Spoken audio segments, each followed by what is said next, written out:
Good evening friends, welcome to mission job. আমি Samir.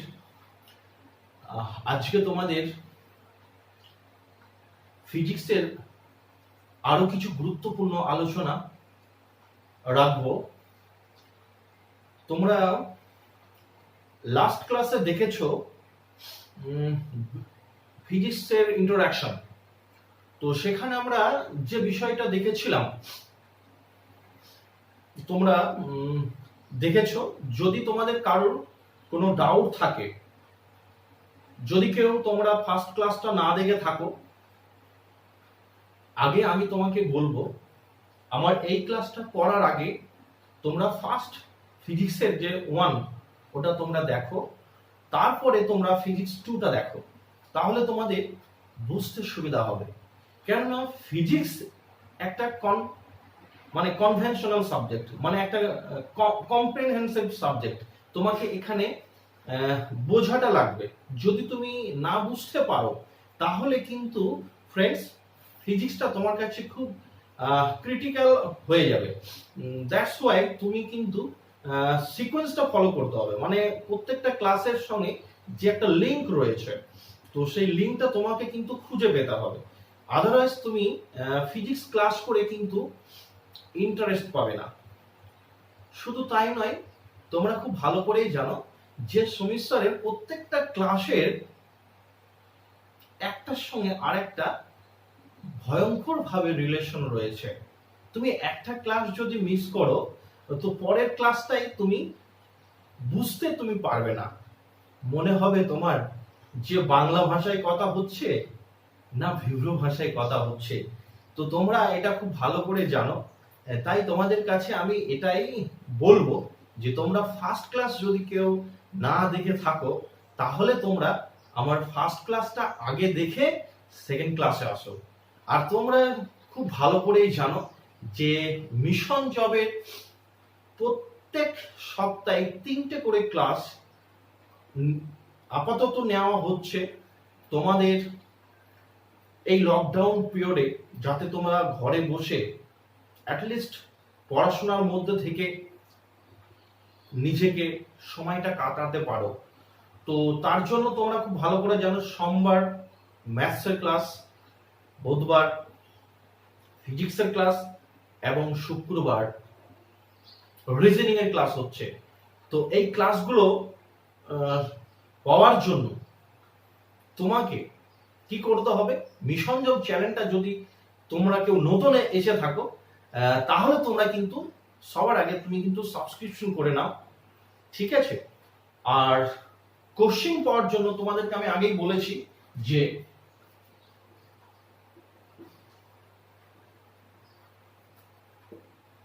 Mission job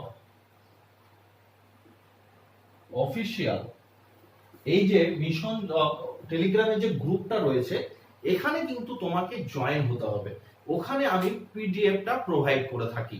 so তোমাকে PDF পেতে গেলে তোমাকে মিশন জব অফিসিয়ালে কিন্তু অ্যাড হতে হবে। সো তুমি যদি তোমার টেলিগ্রাম অ্যাপটা ডাউনলোড না থাকে তুমি করে নিয়ে তুমি কিন্তু মিশন জবের অফিসিয়ালে অ্যাড হও। আমাদের আর ঠিক কথা না বাড়িয়ে আমি আসল পয়েন্টে আসি।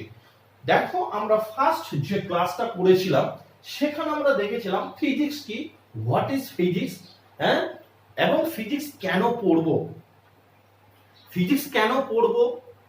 ফিজিক্সের ফাদার কে, এগুলো আমরা ফার্স্ট ক্লাসে ডিসকাস করেছিলাম। এবং ফিজিক্স ডিসকাস করতে গিয়ে আমরা দেখেছিলাম ম্যাটার সম্বন্ধে কি, হোয়াট ইজ ম্যাটার, আমরা এগুলো বলেছিলাম। আমি বলেছিলাম কোয়ান্টিটি কি, এটাও আমি ফার্স্ট ক্লাসে বলেছিলাম। তারপর আমি বলেছিলাম ফিজিক্যাল কোয়ান্টিটি, এবং ফিজিক্যাল কোয়ান্টিটির বলার পরে ফিজিক্যাল কোয়ান্টিটি কি তোমরা খুব ভালো করে জানো। আমি ফিজিক্যাল কোয়ান্টিটি থেকে আবার স্টার্ট করব। দেখো, কোয়ান্টিটি তাকেই বলে যেখানে তোমার শুধু নিউমেরিক্যাল ভ্যালুটা জানা থাকবে, ম্যাগনিটিউডটা জানা থাকবে, সেটাকে বলা হয় কোয়ান্টিটি। আর ফিজিক্যাল কোয়ান্টিটি মিন্স তুমি ফিজিক্যালি, মানে যেটা তুমি ফিল করতে পারছো, ভিজিবল দেখতে পাচ্ছো, দ্যাটস কল ফিজিক্যাল। ফিজিক্যালি মানে হচ্ছে যেটা তোমার প্রেজেন্ট, মানে তুমি চাক্ষুষ চোখে যেটা দেখতে পাচ্ছ, দ্যাটস কল ফিজিক্যাল। আর ফিজিক্যাল কোয়ান্টিটি মানে হচ্ছে যে quantity numerical value as well as তার ইউনিটটা মেনশন করা থাকবে, that's call physical quantity. Measurable তো হবেই, measurable things can called physical quantity. So measure তো হতে হবে, তার সঙ্গে তোমাকে ম্যাগনিটিউড এবং ইউনিটটা কিন্তু তোমাকে জানতে হবে, সেটা হচ্ছে তোমার ফিজিক্যাল কোয়ান্টিটি। ঠিক আছে, এতটা আমি বলেছিলাম। আর বলেছিলাম how many types of physical quantity. চলো তো দেখি আমরা how many types of physical quantity.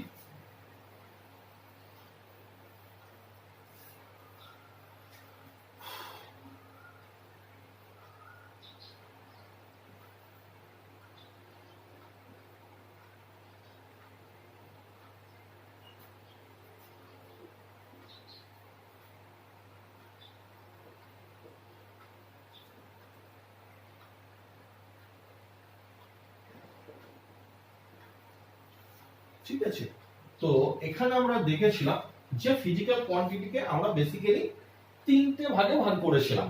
কি, এক নম্বর হচ্ছে অ্যাকর্ডিং টু, আমরা তিনটে ভাগে ভাগ করেছিলাম। সে এক নম্বর হচ্ছে তোমার অ্যাকর্ডিং টু ডাইরেকশন। তারপরে তোমাকে বলেছিলাম যে ডিপেন্ডেন্স, তারপর তোমাকে বলেছিলাম প্লেন। ঠিক আছে, এইবার এইগুলো আমরা ওয়ান বাই ওয়ান আমরা ডিসকাস করব। তো ফ্রেন্ডস চলো আমরা দেখে নিই ডাইরেকশনে আবার কি বলছে। ডাইরেকশনকে আবার আমরা দুটো ভাগে ভাগ করছি। এক নম্বর হচ্ছে নো ডাইরেকশন। নো ডাইরেকশন মানে হচ্ছে সেটাই তোমার স্কেলার কোয়ান্টিটি।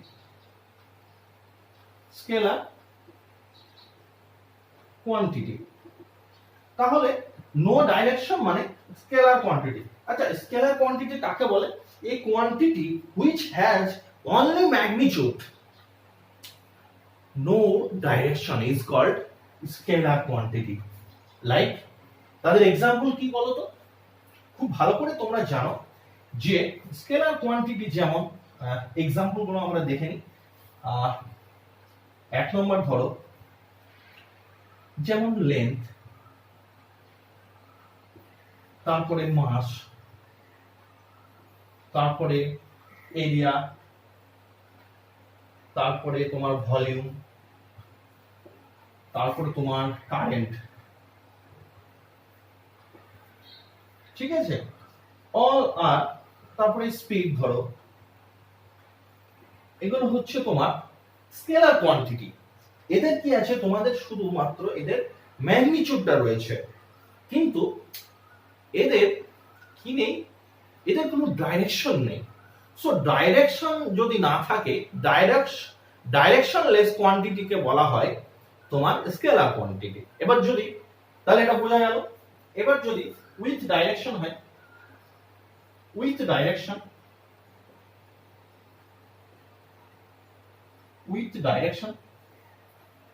ডাইরেকশন বা ভেক্টর কোয়ান্টিটি। ভেক্টর কোয়ান্টিটি কাকে বলে? যে a quantity, a physical quantity which has magnitude as well as direction is called vector quantity. Vector quantity আমি উপরটা তোমাদের মুছে দিচ্ছি।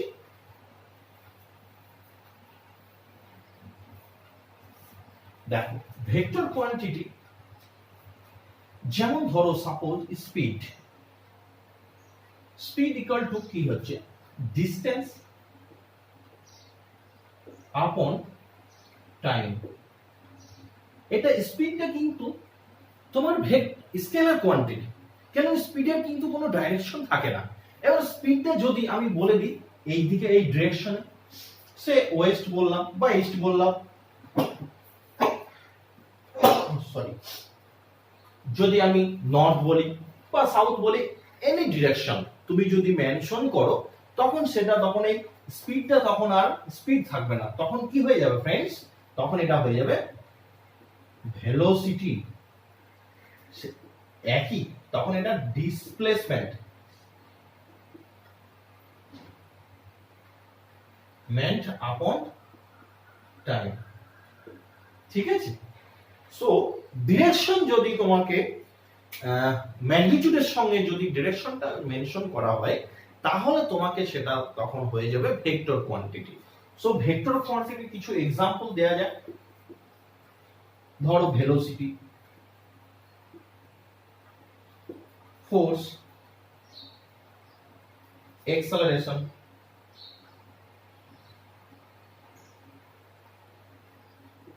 ঠিক আছে, অল আর ভেক্টর কোয়ান্টিটি। তাহলে তোমরা এতক্ষণ দেখলে যে টাইপস অফ কোয়ান্টিটির মধ্যে যে ডাইরেকশন ছিল, ডাইরেকশনের আন্ডারে আবার দুই ধরনের হয়, একটা হচ্ছে নো ডাইরেকশন আর একটা হচ্ছে with direction. So no direction মানে হচ্ছে scalar quantity and with direction মানে হচ্ছে তোমার ভেক্টর কোয়ান্টিটি। কাকে কি বলে নিশ্চয়ই বুঝতে পারলে। ঠিক আছে, যদি কোনো ডাউট তাও থাকে তোমরা আমাকে জানাতে কিন্তু ভুলবে না। অবশ্যই আমাকে কিন্তু তোমাদের যে জায়গাটায় প্রবলেম আমাকে অবশ্যই জানাবে। ঠিক আছে, তোমাদের জন্য তো রয়েছে কমেন্ট বক্সটা, সেখানে তোমাদের এনি টাইপ অফ প্রবলেম এবং any type of suggestion always welcome, তোমরা আমাকে জানাবে। ঠিক আছে, চলো এবার আমরা চলে আসি যে উইথ ডাইরেকশন, মানে ডাইরেকশন হলো, তারপর আমরা বললাম ডিপেন্ডেন্স।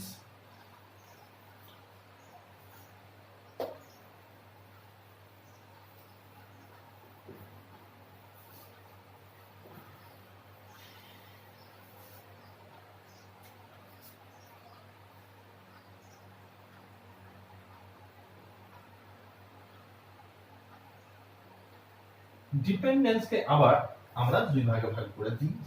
এক নম্বর হচ্ছে ফান্ডামেন্টাল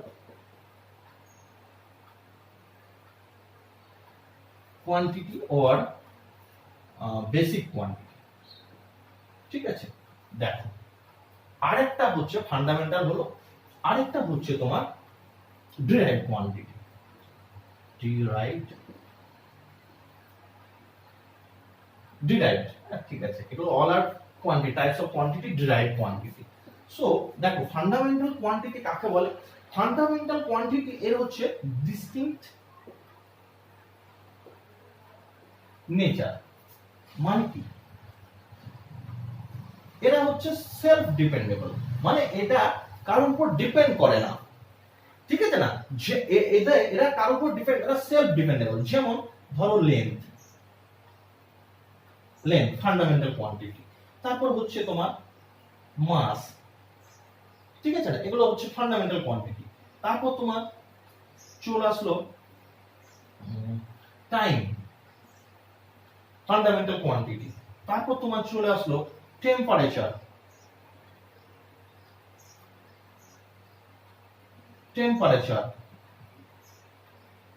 তারপর তোমার চলে আসলো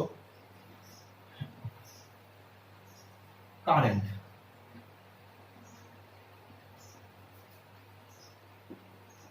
তারপর তোমার লুমিনাস ইন্টেন্সিটি।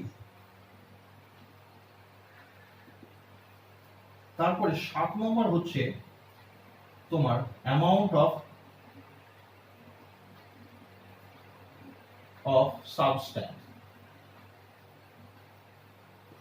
ঠিক আছে, এই যে 7টি, এদেরকে বলা হয় ফান্ডামেন্টাল কোয়ান্টিটি।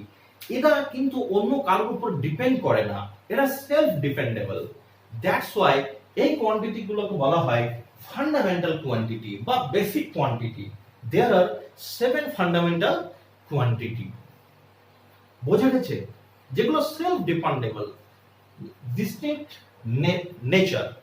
ওকে, এরপরে চলে আসলাম ডিরাইভড কোয়ান্টিটি, যারা হচ্ছে ডিপেন্ড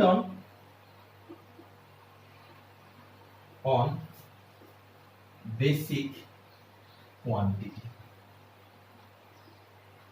যারা ডিপেন্ড করছে তোমার বেসিক কোয়ান্টিটির উপরে, ওরা ওদের নিজেদের কোনো অস্তিত্বই নেই। যেমন ডিরাইভড কোয়ান্টিটি, যেমন সাপোজ দেখো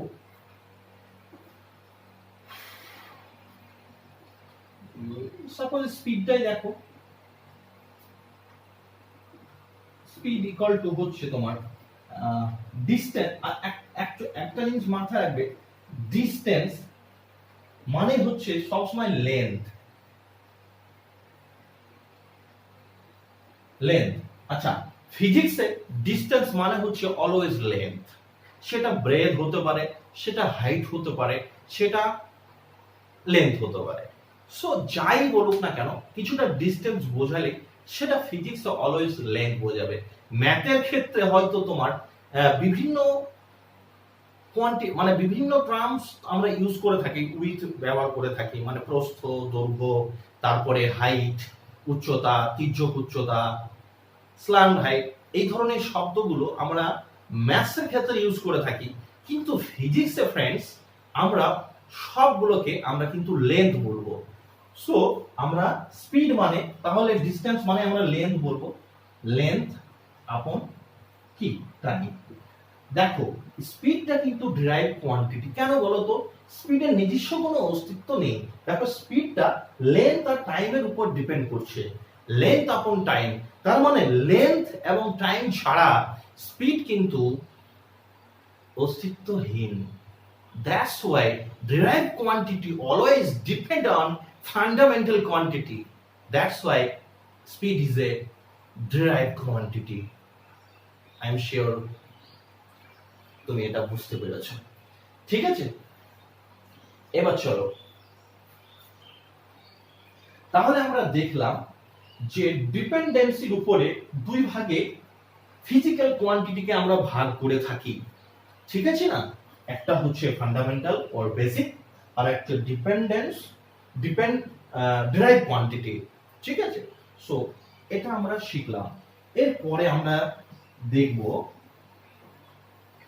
এরকম ডিরাইভ কোয়ান্টিটি অনেক আছে, তোমরা খুব ভালো করে জানো। ঠিক আছে, ডিরাইভ কোয়ান্টিটি দেয়ার আর 20 কোয়ান্টিটি রয়েছে, 20। ঠিক আছে, ডিরাইভ কোয়ান্টিটি 20 রয়েছে। ঠিক আছে, আর সাপ্লিমেন্টারি হচ্ছে দুটো কোয়ান্টিটি। সাপ্লিমেন্টারি কোয়ান্টিটি হচ্ছে দুটো। সাপ্লিমেন্টারি কোয়ান্টিটি দুটো কি কি? একটা হচ্ছে অ্যাঙ্গেল, ঠিক আছে, একটা হচ্ছে অ্যাঙ্গেল, আর একটা হচ্ছে তোমার সলিড অ্যাঙ্গেল। একটা হচ্ছে অ্যাঙ্গেল আর একটা হচ্ছে সলিড অ্যাঙ্গেল। এই দুটো হলো সাপ্লিমেন্টারি অ্যাঙ্গেল। পরীক্ষায় কিন্তু ভেরি ভেরি ইম্পর্টেন্ট, মনে রাখবে। সাপ্লিমেন্টারি অ্যাঙ্গেলের মধ্যে হচ্ছে একটা হচ্ছে অ্যাঙ্গেল আর একটা হচ্ছে সলিড অ্যাঙ্গেল। অ্যাঙ্গেলের ইউনিট হচ্ছে রেডিয়ান, আর সলিড অ্যাঙ্গেলের ইউনিট হচ্ছে, আমি ইউনিট এখনো বলিনি, বলবো, ওয়েট করো। সলিড অ্যাঙ্গেলের ইউনিট হচ্ছে তোমার স্টেরেডিয়ান, যেটা পরীক্ষায় আসছে, আমি বলবো সব। চল, এবার হচ্ছে প্লেনের উপরে ডিপেন্ড করে।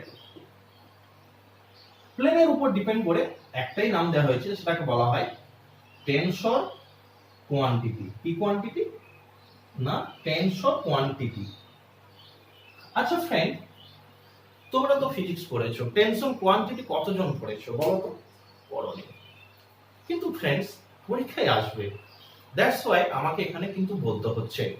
তোমাদের হয়তো মাধ্যমিকের যে সিলেবাসটা রয়েছে, এনসিইআরটির বলো বা মধ্য শিক্ষা পরিষদের যেটা রয়েছে, সেখানে হয়তো এই জিনিসগুলো মেনশন করা থাকে না, কিন্তু তুমি এক্সাম যখন দিতে যাবে তখন কিন্তু এগুলো পাবে।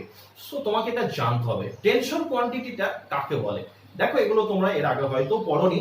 টেনসর কোয়ান্টিটি প্লেনের উপর ডিপেন্ড করে নাম দেওয়া হয়েছে। যেমন tensor কোয়ান্টিটির এক্সাম্পলটা very very important.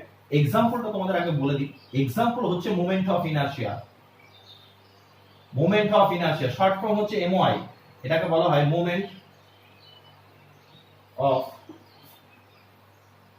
Inertia. তারপরে হচ্ছে 2 নম্বর হচ্ছে রিফ্লেকটিভ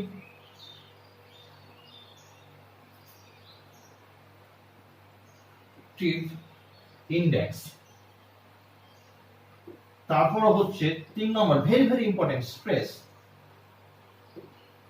ঠিক আছে না? তো এই তিনটে মনে রাখার চেষ্টা করো, moment of inertia, refractive index and stress. এগুলো হচ্ছে তোমার টেনসর কোয়ান্টিটি। পরীক্ষায় আসে টেনসর কোয়ান্টিটির এক্সাম্পলটা। বেসিক্যালি স্ট্রেসটার উপর বেশি ফোকাস রাখা হয়। তো টেনশন কোয়ান্টিটি কি? দেখো স্ট্রেস মানে কি? স্ট্রেস হচ্ছে ফোর্স আপন এরিয়া, ফোর্স আপন এরিয়া। এই যে টেনশন কোয়ান্টিটি, এটা প্লেনের উপর ডিপেন্ড করে। প্লেন, এটা একটা প্লেন, ধরো এখানে এই ফোর্সটা যদি এই প্লেনের পারপেন্ডিকুলার পড়ে, এটা একটা প্লেন, তো এই পারপেন্ডিকুলার যদি ফোর্স পড়ে, তাহলে এই যে স্ট্রেস, এর যে স্ট্রেস ভ্যালু হবে, সেটা যদি ইনক্লাইন পড়ে, মানে এর প্যারালালি পড়ে বা ইনক্লাইন পড়ে, ভ্যালুটা চেঞ্জ হয়ে যায়। প্লেনের সঙ্গে স্ট্রেসের ভ্যালু চেঞ্জ হয়ে যায়। সেই জন্য প্লেনের উপরে ডিপেন্ড করে আবার আমাদের কোয়ান্টিটির নাম দেওয়া হয়েছে, যেটাকে বলা হয় tension quantity. Very very important friends, এটা মাথায় রেখো। চলো, তো তোমাদের যেটা এখানে মনে রাখতে হবে যে স্ট্রেস কাকে বলে, তাহলে টেনশন কোয়ান্টিটি কাকে বলে? যে কোয়ান্টিটি প্লেনের উপর ডিপেন্ড করে তৈরি হয়েছে, প্লেনের উপর ডিপেন্ড করে ওকে সেপারেট করা হয়েছে, সেটাকেই বলা হয় তোমার টেনশন কোয়ান্টিটি।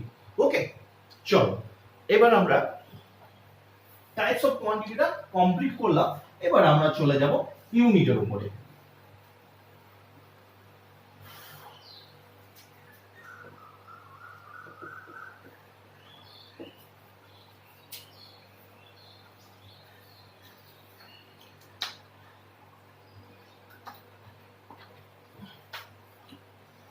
সরি ফ্রেন্ড, চলো, তো ইউনিট কাকে বলে? দেখো, ইউনিট মানে হচ্ছে অ্যাকচুয়ালি সিঙ্গেল, মানে হচ্ছে ওয়ান। ইউনিট মানে, ঠিক না? এবার ধরো সাপোজ 1 মিটার, সাপোজ 1 মিটার। এবার তোমাকে বলা, তোমার এখানে ধরো 10 মিটার, তারপর এখানে ধরো 100 মিটার। তার মানে কি? দেখো, এটা থেকে এর কত গুণ? এটা 10 টাইমস। এটা কত গুণ দেখো তো, এর হচ্ছে 100 টাইমস, ঠিক না? তার মানে কি? ইউনিট হলো সিঙ্গেল ডিজিট, ইউনিট হলো সবচেয়ে এটাকে বল, এটাই হলো স্ট্যান্ডার্ড ভ্যালু।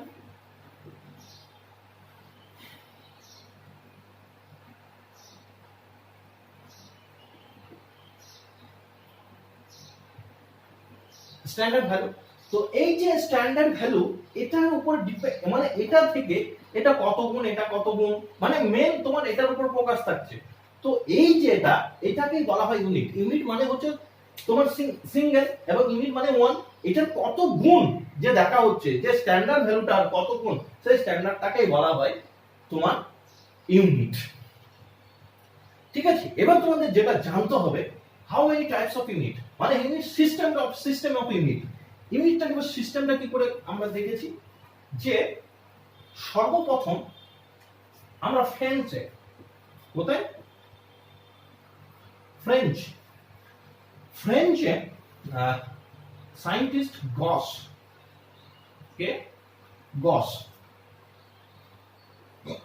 গস তোমরা অনেকে জানো যে গস থিওরেম। তো গস 1832 খ্রিস্টাব্দে, 1832-এ তোমার কি হয়েছিল, যে লেন্থকে ওরা বলতো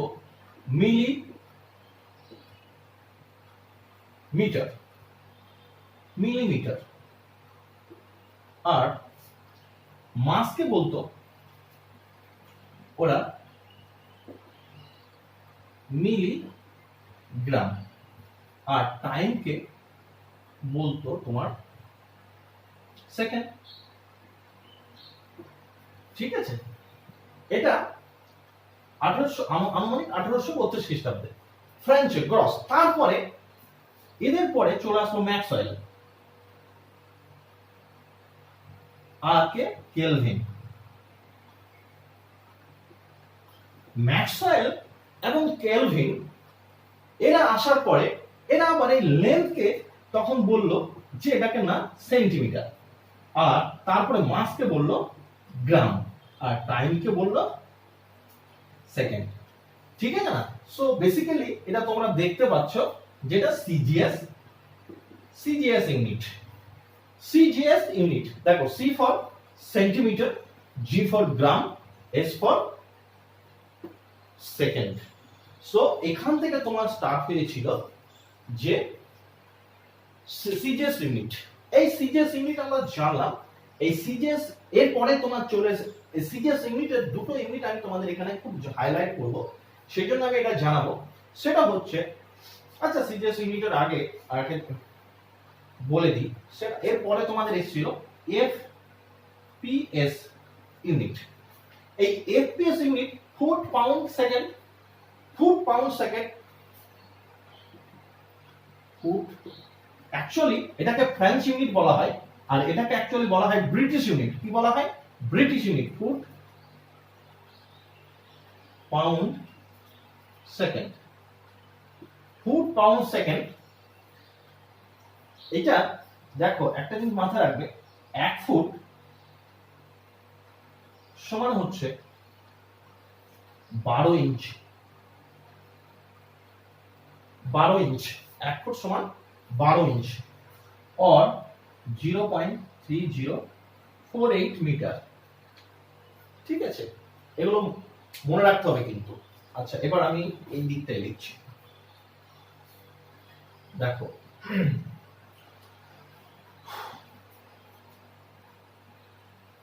আর 1 পাউন্ড সমান হচ্ছে তোমার 453.7 গ্রাম, और এটাকে যদি তুমি 0.4537 কিলোগ্রাম লিখতে পারো। ঠিক আছে, এগুলো কিন্তু মনে রাখতে হবে। এই ডাটাগুলো কিন্তু পরীক্ষায় অনেক সময় এসে থাকে, সো এগুলো একটু মনে রেখো। এবার তোমাদের যেটা আমি বলবো সেটা হচ্ছে যে এই সিজিএস ইউনিটটা, দুটো ইউনিট আমি তোমাদের জানাবো খুব হাইলাইট, মানে ভেরি ভেরি ইম্পর্টেন্ট। সেটা হচ্ছে ফোর্সের ইউনিট। ফোর্সের ইউনিট সিজিএস এ হচ্ছে তোমার ডাইন। ফোর্সের ইউনিট সিজিএস এ হচ্ছে তোমার ডাইন। আর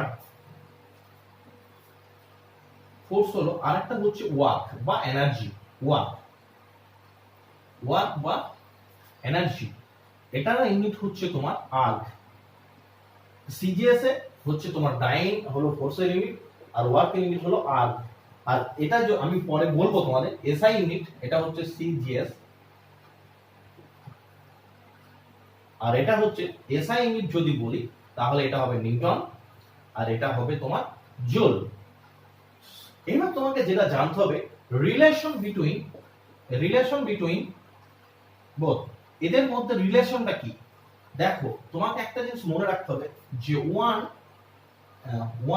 বড়টা কোনটা? নিউটন। তাহলে 1 নিউটন সমান হচ্ছে 10 to the power 5 dine.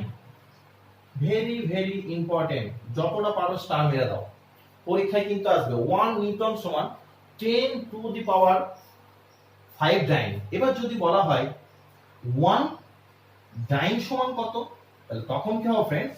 10 to the power 5 Newton. দেখো, বুঝতে পারছো কিনা? সাপোজ আমি তোমাকে এই বিষয়টা এখানে দেখাচ্ছি। দেখো, 1 newton equal to 10 to the power 5 dyne. এবার তুমি যখন এটা এদিকে আসবে তখন তোমার কি হয়ে যাবে? দেখো, 1 আপন 10 টু দি পাওয়ার 5 নিউটন ডাইন। এবার নিচে আছে, এটা যখন উপরে যাবে তখন কি হয়ে যাবে? তখন তোমার ইনভার্স হয়ে যাবে, মানে মাইনাস হয়ে যাবে। সো এত 1 ডাইন ইকুয়াল টু তোমার হয়ে গেল, বেসিক্যালি 1 ডাইন ইকুয়াল টু তোমার হয়ে গেল 10 টু দি পাওয়ার 5। তোমরা খুব ভালো করে জানো এগুলো, তোমরা যখন ইন্ডিসেস পড়বে বা এক্সপোনেন্ট পড়বে, সূচক যেটাকে ম্যাথস এর একটা চ্যাপ্টার, তখন আমি এগুলো তোমাদের আবার ইন ডিটেইলস আমি সেখানে বলবো। এরপরে চলে আসো যে জুল, 1 জুল ইকুয়াল টু হচ্ছে 10 টু দি পাওয়ার 7 আর্ক। ঠিক একই ভাবে 1 আর্ক ইকুয়াল টু তোমার 10 to the power 7 joule. Very very important friends, অনেকবার এগুলো পরীক্ষায় তোমরা দেখেছো। সো এগুলো একটু মনে রেখো। এই দুটো তোমাদের আমি বলে দিলাম যে এগুলো যে 1 ইনটু 10 টু পাওয়ার 5 10 টু পাওয়ার 7 এটা কি করে এসেছে ওয়েট করো, কিছুদিনের মধ্যেই আমরা এগুলো চলে যাব। ওয়ার্ক, তারপর ফোর্স নিয়ে যখন আমরা ডিসকাশন করব, what is force, what is work বা এনার্জি যখন আমরা বলবো, তখন ফ্রেন্ডস এগুলো কি করে এসেছে, এদের রিলেশন গুলো আমি সব তখন এস্টাবলিশ করব। তো তখন তোমরা এটা আরো ভালো করে জেনে যাবে। সো এখানে একটুখানি সিরিয়াস ইউনিট এগুলো হাইলাইটার, সেই জন্য আমি তোমাদের একটুখানি বলে দিলাম। চলো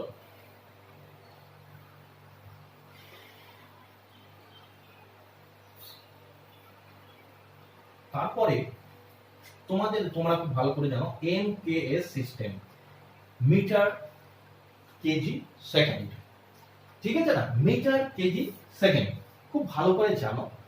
দেখো দেখো ইন্ডিয়াতে বা বিভিন্ন কান্ট্রিতে যখন এক এক জায়গায় এক একটা সিস্টেম, ব্রিটিশের আলাদা সিস্টেম, ঠিক আছে, ফ্রেঞ্চে একটা সিস্টেম, সো এক একটা কান্ট্রিতে এক এক রকম যখন সিস্টেম, তো তখন তো জিনিস নিয়ে বেচা কেনা করার তো একটা প্রবলেম, মানে আমি তো বুঝতে পারবো না। তো সেই প্রবলেম, এই ডিফিকাল্টিটা দূর করার জন্য একটা সিস্টেম চলে আসলো যেটাকে বলা হলো ইন্টারন্যাশনাল সিস্টেম, যেটাকে আমরা বলে থাকি এসআই। সো এরপরে তোমাদের চলে আসলো এসআই সিস্টেম। এই এসআই সিস্টেমটা কখন হয়েছিল না, এটা হয়েছিল 1820 মে, 20 মে 1875 খ্রিস্টাব্দে। কোথায়?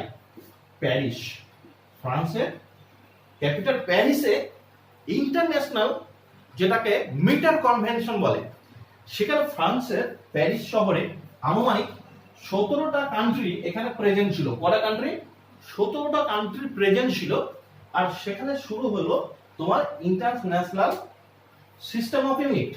তো এখানে আমরা দেখেছিলাম এই ইন্টারন্যাশনাল সিস্টেম অফ ইউনিট, এটাই তোমার এই এমকে সিস্টেমটাই এক্সটেন্ডেড হলো। এমকে সিস্টেমটাই এক্সটেন্ডেড হলো, এক্সটেন্ডেড হয়ে তখন তোমার নাম হয়ে গেল এসআই ইউনিট, ঠিক আছে? তো এমকেএস পদ্ধতিটাই তোমার এক্সটেন্ডেড ইউনিট হলো তোমার এসআই ইউনিট। ওকে, তো তখন কিন্তু ইন্ডিয়ায় ওই কনভেনশনে ছিল না, কেননা তখন ব্রিটিশ ইন্ডিয়াকে শাসন করত। তো তারপরে তো এই সময় এরপরে তোমার চলে আসলো 1900, যখন 1875 খ্রিস্টাব্দে এটা শুরু হলো। তারপরে 1900, এটা মনে রাখবে যে 1960 তখন তোমার যে তখন এই যে এসআই ইউনিটে তোমার যে ফান্ডামেন্টাল যে ইউনিট, তখন এখানে 6টা ছিল। কটা ছিল? 6 ইউনিট ছিল। আমরা কিছুক্ষণ আগে দেখেছি যে ফান্ডামেন্টাল কোয়ান্টিটি আমরা কটা দেখেছি? 7টা দেখেছি। তো এই 1900 এটা পরীক্ষা আসে, সেই জন্য তোমাদের আমি বললাম যে 1960 সাল পর্যন্ত আমার এই ফান্ডামেন্টাল কোয়ান্টিটি বা ইউনিট, তুমি ওদের ইউনিটও তো রয়েছে না, কোয়ান্টিটি গুলো তো ইউনিট রয়েছে, দ্যাটস ওয়াই ফান্ডামেন্টাল ইউনিটও তোমার কটা ছিল? 6টা ছিল। কি ফান্ডামেন্টাল ইউনিট? যে মাসকে আমরা বলতাম কেজি, আর লেন্থকে আমরা বলতাম মিটার, টাইমকে আমরা বলতাম সেকেন্ড, টেম্পারেচারকে আমরা বলতাম কেলভিন, আর কারেন্টকে আমরা বলতাম অ্যাম্পিয়ার, লুমিনাস ইন্টেন্সিটিকে আমরা বলতাম ক্যান্ডেলা। 1 2 3 4 5 6। আচ্ছা, এরপরে এই 6টা ছিল তোমার 1960 সাল পর্যন্ত। তারপরে 1971 সালে, 1971 সালে এটা বেড়ে গিয়ে হয়ে গেল তোমার 7টা। কটা হয়ে গেল? 7 হয়ে গেল। এই 7 হলো, তখন অ্যাড হলো কি? অ্যাড হলো amount of substance, amount of substance, যেটাকে আমরা মোল বলে থাকি, ঠিক আছে না? তো এই টোটাল হচ্ছে তোমার 7টা ফান্ডামেন্টাল ইউনিট। এবার ফ্রেন্ডস, যেটা তোমাকে জানতে হবে সেটা হলো ফান্ডামেন্টাল ইউনিট হলো 7টা, আর ড্রাইভ ইউনিট কটা? তাহলে ড্রাইভ ইউনিট হচ্ছে 22। এর মধ্যে আবার দুটো ভাগ আছে, একটা এর মধ্যে ড্রাগ ইউনিট আবার 20, টোটালে বাকি 20, আর দুটো এখানে দুটো এর মধ্যে দুটো হচ্ছে তোমার সাপ্লিমেন্টারি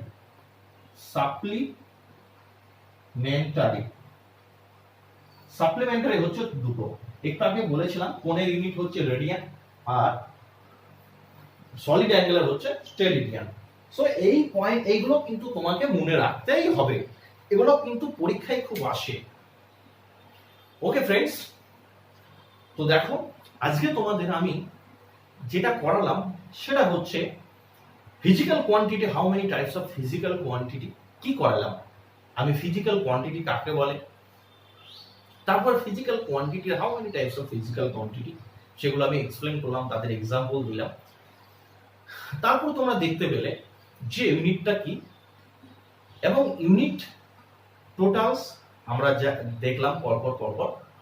তারপর আমরা এসআই ইউনিটটা জেনে গেলাম, কেন আমাদের এসআই ইউনিটটা আমাদের দরকার হলো, এগুলো আমরা দেখলাম। দেখো ফ্রেন্ডস, এগুলো কিন্তু খুব দরকার, ভেরি ভেরি ইম্পর্টেন্ট। তুমি যদি এগুলো ভাবো আমার ইম্পর্টেন্ট নেই, তো পরে তুমি বুঝবে, কারণ ফিজিক্স পড়তে গেলে ইউনিটটা ভেরি ভেরি ইম্পর্টেন্ট। সো এর পরের দিন আমরা আস্তে আস্তে দেখবো কিছু ইম্পর্টেন্ট ডেফিনিশন, ভেলোসিটি কাকে বলে, ফোর্স কাকে বলে, প্রেসার কাকে বলে, এই যে ডেফিনিশন গুলো রয়েছে এগুলো আমরা আস্তে আস্তে নেক্সট ক্লাস আমরা পড়বো। এবং তার সঙ্গে ভেরি ভেরি ইম্পর্টেন্ট যেটা হচ্ছে হোয়াট ইজ ডাইমেনশন, এগুলো আমরা পরের ক্লাসে আমরা এগুলো এক্সপ্লেন করব এবং ভালো করে বুঝবো। এক্সপ্লেন মানে আমরা বোঝার চেষ্টা করব যে কত সহজে কত ইজিলি ফিজিক্সটাকে বোঝা যায়। আমি তোমাদের বলে দিই, আগেও বলেছি আবার বলছি, যদি জীবনে যদি ফিজিক্সটাকে মন থেকে একবার এখানে জায়গা দিতে পারো তুমি, ফিজিক্স নো ডাউট তোমার কাছে একদম বন্ধু হয়ে যাবে। আর ফিজিক্স যদি একবার ভালো তুমি বেঁচে যেতে পারো, তোমার কোনো সাবজেক্ট আর কঠিন হবে না। সো ফিজিক্সটাকে একটু মন দিয়ে একটু বোঝার চেষ্টা করো, একটু ভালোবাসো ফিজিক্সটাকে। অনেকের কষ্ট হচ্ছে বুঝতে, অনেকের হয়তো ভাবছো ফিজিক্সটা না পড়লেও হবে। আরে বাবা, কি তুমি সব যদি না পড়ো তাও হবে, কিন্তু মনে রাখবে বন্ধু, চাকরির ক্ষেত্রে একটা কোশ্চিন তুমি যদি পারো সেটা তোমার বিরাট বিরাট প্লাস পয়েন্ট। একটি মার্কসের জন্য তুমি হয় চাকরি পাবে আর না হলে তুমি ছিটকে যাবে। সো ফিজিক্সটা খুবই ভেরি আমি মনে করি ইম্পর্টেন্ট। তো তোমরা ফিজিক্সটা একটু বোঝার চেষ্টা করো। আর তোমাদের কোনো ডাউট, এই মানে আজকে দুটো ক্লাসে যা করালাম, তোমাদের যদি কোনো ডাউট আমার থাকে তোমাদের ভিতরে, অবশ্যই সমীর স্যারকে মন থেকে তোমরা জিজ্ঞাসা করো, ঠিক আছে? তোমাদের যদি জানার ইচ্ছা থাকে অল টাইম আমি জানানোর জন্য রেডি আছি। আমি এটা করাচ্ছি, এরপরে কিন্তু এর আন্ডারে যত ধরনের এমসিকিউ হয় সেগুলো আমি ডিসকাস করব, তোমাদের টেস্ট নেবো। তো তোমরা একটুখানি ভালো করে পড়ার চেষ্টা করো। ফিজিক্সের পরে আমরা কেমিস্ট্রি পড়বো, বায়োলজি পড়বো, এরকম ভাবে আস্তে আস্তে পলিটিক্স পড়বো, আস্তে আস্তে পড়তে পড়তে আমরা কিন্তু যাবো। সো আমরা ফিজিক্সটা এখন পড়বো। আরেকটা কথা তোমাদের বলে দিই, আবার বলেছি, মিশন জব অফিসিয়াল যে টেলিগ্রাম গ্রুপ রয়েছে সেখানে কিন্তু তুমি জয়েন হও। না হলে তুমি আগামী কালকে আমি যখন রিজনিং পড়াবো তখন ওখানে কিন্তু আমি কোশ্চেন রিজনিং এর যে তোমাদের ডিসটেন্স এন্ড ডাইরেকশনের যে কোশ্চেন আমি নেক্সট ক্লাসে আমি তোমাদের পড়াবো। সো তখন তুমি কিন্তু কোশ্চেনের যে পিডিএফটা পাবে না। সো তুমি একটু মিশন জব যে অফিসিয়াল টেলিগ্রাম রয়েছে এবং ফেসবুকে তোমাদের একটা পেজ রয়েছে, সেটাও মিশন জব অফিসিয়াল। সো সে পেজেও তুমি জয়েন হতে পারো। ঠিক আছে ফ্রেন্ডস, যদি তোমাদের কোনো ডাউট থাকে আমাকে জিজ্ঞাসা করো, কমেন্ট বক্সে কমেন্ট করো। আর সমীর স্যারের ক্লাস তোমাদের কেমন লাগছে? বন্ধু, কঞ্জুস হয়েও না, একটু ওপেন মাইন্ড হও না, তাই না? দুনিয়াতে সবাইকে একটুখানি কোঅপারেট করার চেষ্টা করো, একটু হেল্প করো, ঠিক আছে না? ভালো কিছু করার চেষ্টা করো, কাউকে কষ্ট দিয়ে কিছু নয়। তোমার দ্বারাই যদি কেউ একটু উপকৃত হয় সেটা তো করা খুব জরুরি, তাই না? আমরা মানুষ, আমরা সমাজবদ্ধ জীব। সো আমি এইটুকু বলবো, তোমাদের যদি ক্লাসগুলো ভালো লাগে তোমরা ফ্রেন্ড সার্কেল শেয়ার করো। কেন তোমরা সেখানে কেন নিষ্ঠুর হচ্ছ? তোমার ফ্রেন্ড সার্কেল শেয়ার করো, তোমরা তোমার কাছের মানুষদেরকে তুমি দাও। তুমি কেন একা দেখছো? সবাইকে শেয়ার করো। আর কেন এরকম করছো? তোমরা এত জন দেখছো, লাইক কই ফ্রেন্ডস? একটু তো লাইক দিতে পারো সুমিত স্যারের তোমাদের এই যে পরিশ্রম, তোমাদের জন্য এত চিন্তা, তোমরা একটা লাইক দিতে তোমাদের কি খুব কষ্ট হয়? একটু চেষ্টা করো একটু লাইক দেওয়ার, ঠিক আছে? আর যারা নতুন ফ্রেন্ডস রয়েছে তোমরা অবশ্যই চ্যানেলটাকে সাবস্ক্রাইব করে রেখো, ঠিক আছে? আর তোমাদের ক্লাস, আফটার অল আবার বলবো, তোমাদের ক্লাস কেমন লাগছে অবশ্যই সুমিত স্যারকে জানাতে কিন্তু ভুলবে না। একটা কমেন্ট করতে কতক্ষণ টাইম লাগে? অবশ্যই করবে। বাড়িতে থাকো, সেফ থাকো, ভালো থেকো, ঠিক আছে? নেক্সট ক্লাসে আবার দেখা হচ্ছে। So thank you for watching.